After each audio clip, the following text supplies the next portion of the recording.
Hello everyone, my name is David. Let's start today's lesson. We tend to look on the sunny side of life. We often hear that when we think positively, we can become happier and more successful.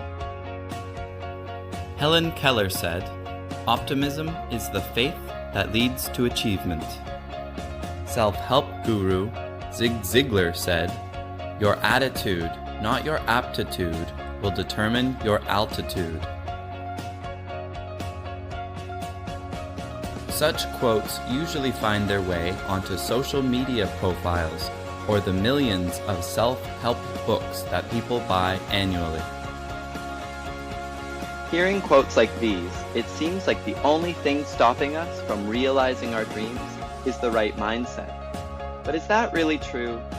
Is optimism really the secret to a better life? Today, we're going to dig deeper and discuss the advantages and drawbacks of positive thinking.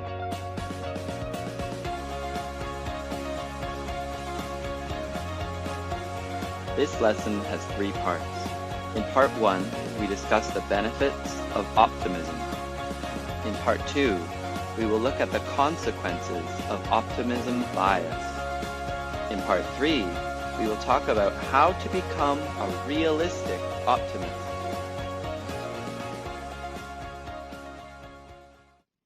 Let's first talk about the advantages of optimism. Optimistic thinking has benefits for our physical and mental health, as well as our work habits. Studies have shown that optimistic thinking can have a positive impact on our state of mind and our ability to deal with problems and stress. Consider this research paper by psychologists at the University of Pennsylvania. In the study, participants were asked to guess how likely they were to experience positive and negative events that month. For example, getting a gift or getting stuck in traffic. The study showed that mentally healthy participants assumed that positive events were more likely than negative ones. However, those with a more pessimistic outlook anticipated more negative events. The absence of positive expectations was associated with depression and anxiety.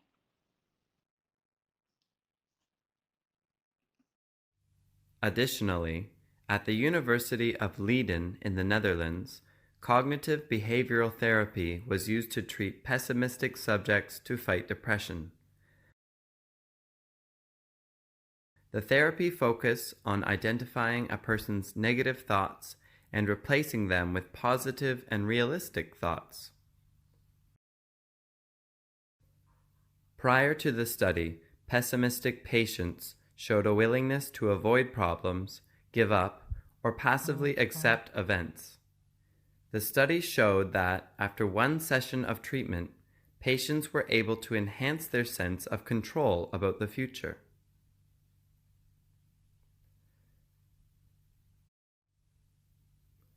These 2 studies suggest that optimistic thinking plays an important role in mental health. Not only are mentally healthy people optimistic, but positive thinking plays an effective role in treating depression.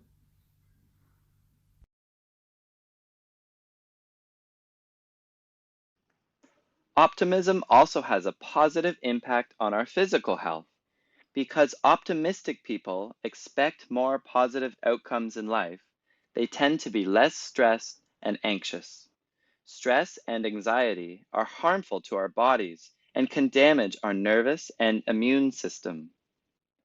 That may be why optimists are said to have stronger immune systems than non-optimists.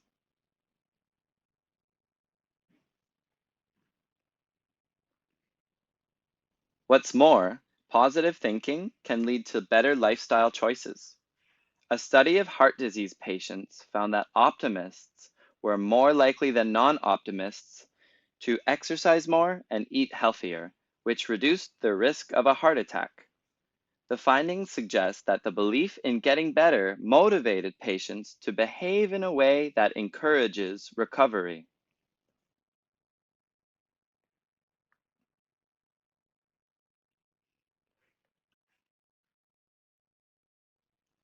It is not surprising, then, that other studies suggest that optimistic people tend to live longer too. In one survey of 97,000 people, optimists were said to be 14% less likely to die between the ages of 50 and 65 than pessimists.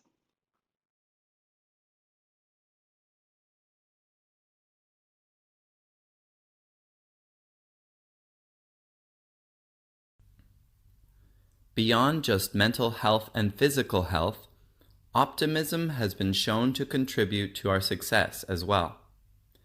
Optimism has been associated with achievement in almost every field, including business, sports, education, and politics. Studies have shown that optimists often earn more money, too. Perhaps this has to do with their outlook. Driven by the promise of the future, optimists have been shown to work longer hours in the office. Some have suggested that, because optimists believe good things will happen to them, they create the confidence to succeed in a competitive and uncertain world. So perhaps our attitude really does determine our altitude, but too much optimism can have downsides. Let's talk about optimism bias.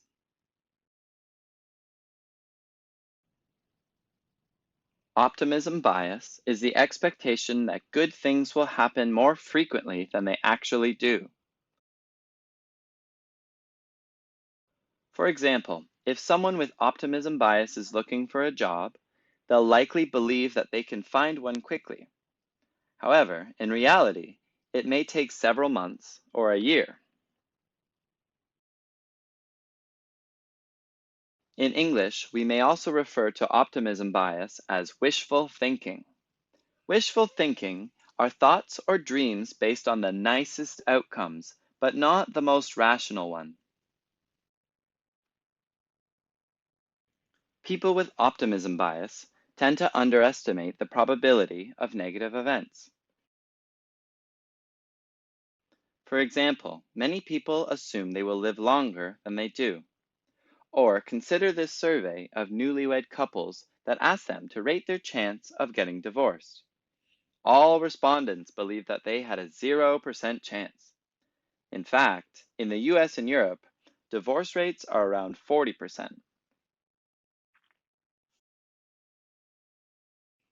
Optimism bias doesn't mean that people do not feel pessimistic or anxious about larger issues. Collectively, we may worry about the economy, climate change, and terrorism. Optimism bias refers to the optimism we have for our own lives. Let's take a look at a study on optimism bias from 2007. 70% of the participants surveyed felt that families in 2007 had fewer opportunities than their parents' generation. However, 76% of participants believed their own families would be successful.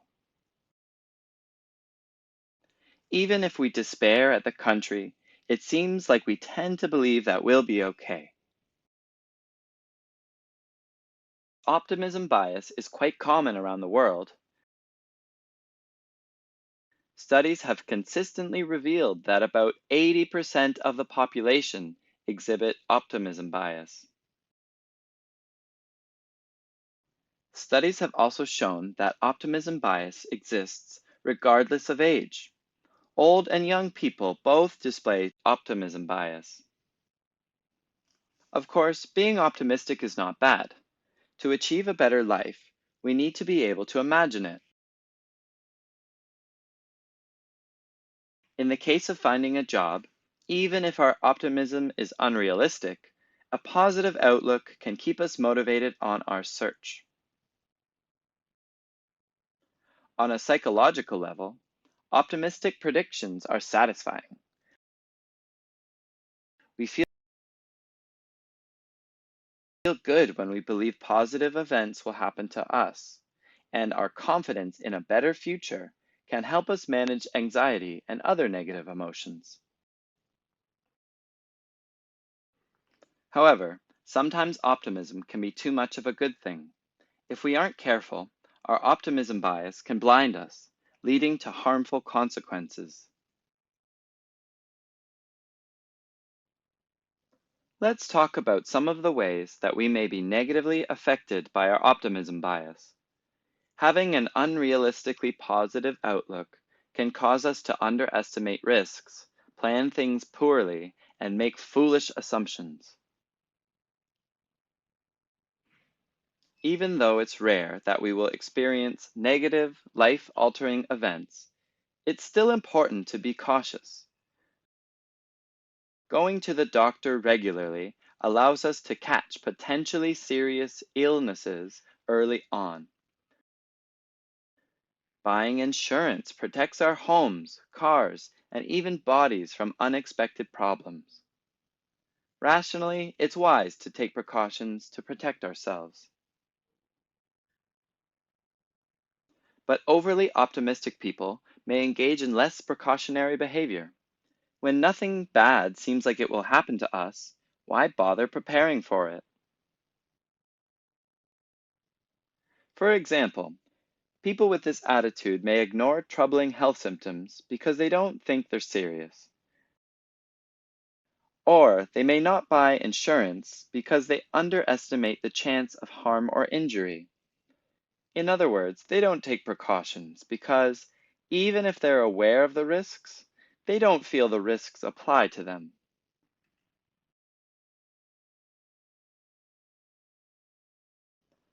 And when we take fewer precautions, we're also more likely to engage in riskier behavior. Take smoking, for example. Most of us know that smoking is hazardous to our health. However, that hasn't discouraged people not to smoke.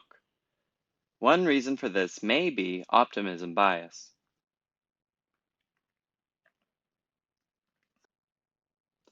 One study on optimism bias and smoking found that teenagers and adults who smoked cigarettes all believed that smoking could kill people. However, they doubted that they would personally die from smoking, even if they smoked for 30 to 40 years. The participants were quick to rationalize positive beliefs. They answered that lung cancer was genetic, so it would be harder for them to get it. They also believed that if they did get sick, a cure would be available by then. Some even thought that if they were smoking for a long time and hadn't gotten ill yet, their bodies could resist lung cancer. So, regardless of the actual smoking mortality rate, participants were able to find a positive excuse for why they likely wouldn't die from cancer, which, of course, just encourages them to continue smoking. Another example of bad behavior caused by optimism bias is drunk driving. In the US, one person dies every 51 minutes from alcohol-related car crashes. Yet such statistics do not discourage people from drinking and driving, or getting into a car with a drunk driver. People's optimism bias leads them to believe that such an accident will never happen to them. Optimism bias also accounts for poor planning.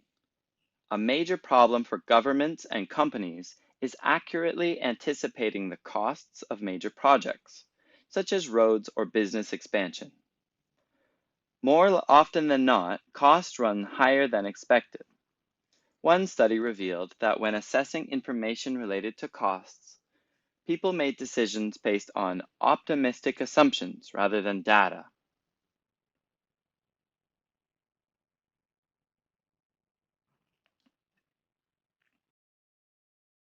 The same attitudes can affect our personal finances as well. It's not uncommon to hear about people spending more than they can afford because they assume that money will keep coming. Extreme optimists have been shown to not save money and exhibit less self-control financially. For example, they may overspend on their credit cards and are less likely to pay off their credit card debt.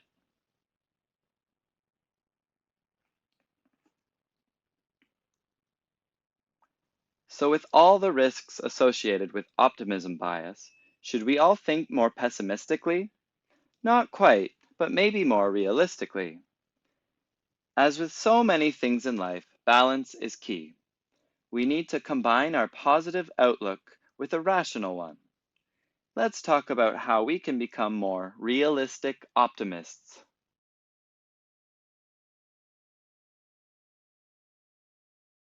Harry from level 6 of our Dongni course is a great example of how to be a functional optimist. He combines a realistic outlook with positive thinking and decisive action. Here are some traits of a realistic optimist in more detail.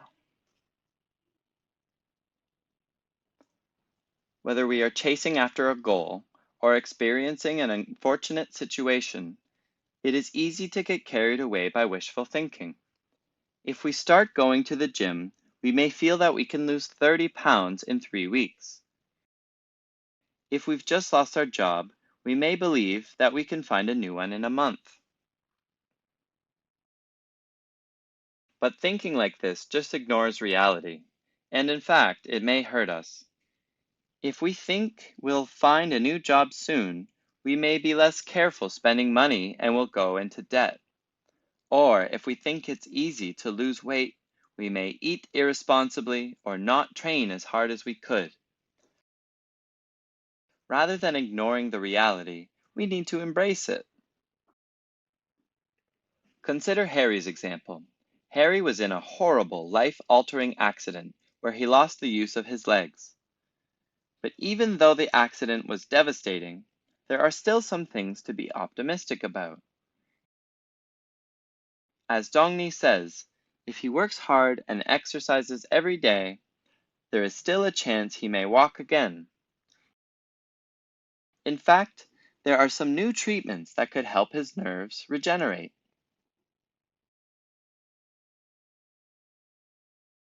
But Harry does not deceive himself with excessive optimism. He is aware of the challenges and knows that it will take hard work to recover. And even then, regaining control of his legs is not certain. Our Dongni course says that he is prepared for a long recovery and the possibility that he might never walk again. Even if we're optimistic, we should still be realistic. We need to understand the positives in a situation, but the obstacles as well. When we know the challenges and risks that await us, we can develop a realistic plan to succeed.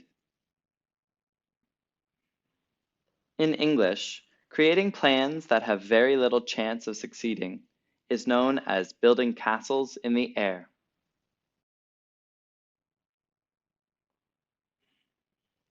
But being realistic doesn't mean being too serious.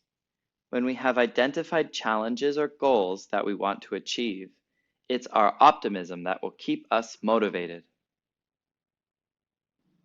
To return to the quote from Helen Keller at the beginning of the lesson, optimism is the faith that leads to achievement. Without positive thinking, it can be hard to work towards a dream, a goal, or a better future. Optimism gives us a reason to get out of bed in the morning. We can see this in Harry, too. Despite knowing he may never walk again, our Dongni course says that Harry is determined to think positively. His road to recovery is ambitious, and he will never make it if he doubts himself. With the right attitude, he can find a way forward.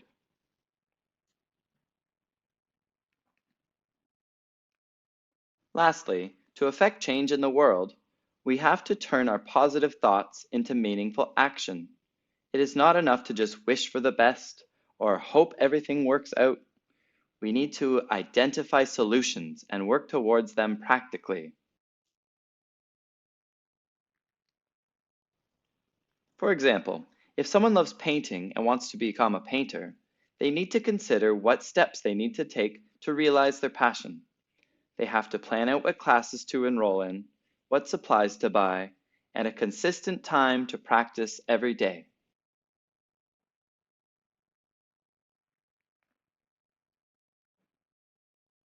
In our Dongni course, Harry also takes action. While he will have to spend a lot of time in physical therapy, he comes up with solutions for his present situation. As our course says, even if he can't walk, he can still attend meetings all over the world. With new technology, he could be anywhere, and there is much that he can still do.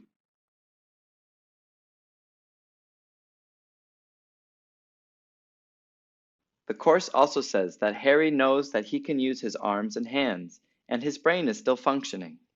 As long as he can work, he will find a way. He chooses not to be the victim of his circumstances.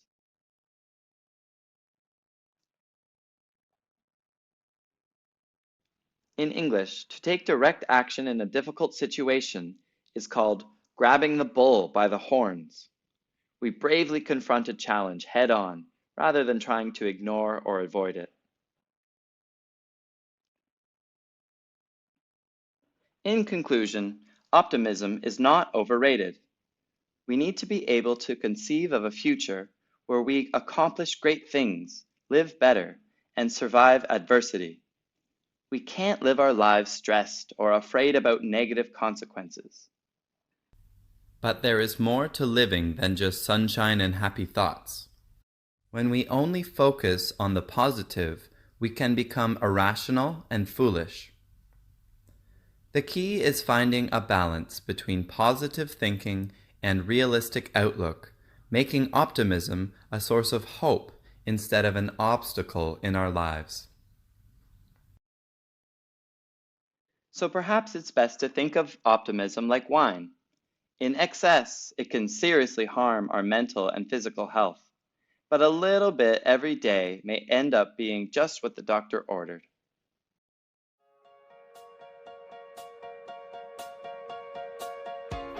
Let's have a quick review.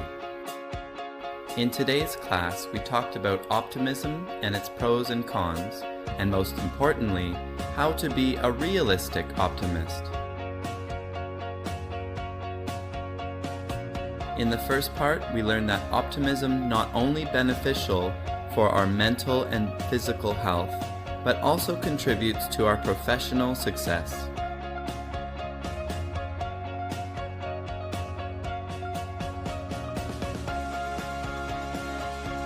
But every coin has two sides. In the second part, we introduced optimism bias and its harmful consequences.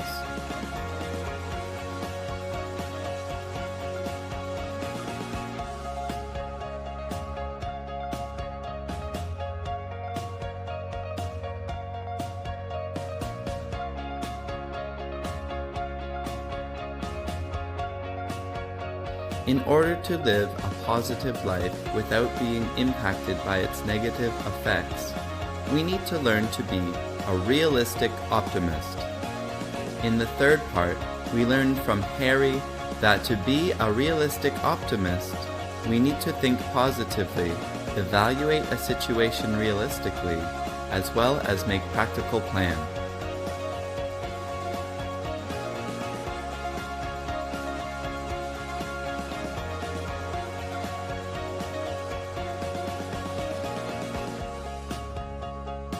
So that's it for today. Thank you guys so much for listening, and see you next time.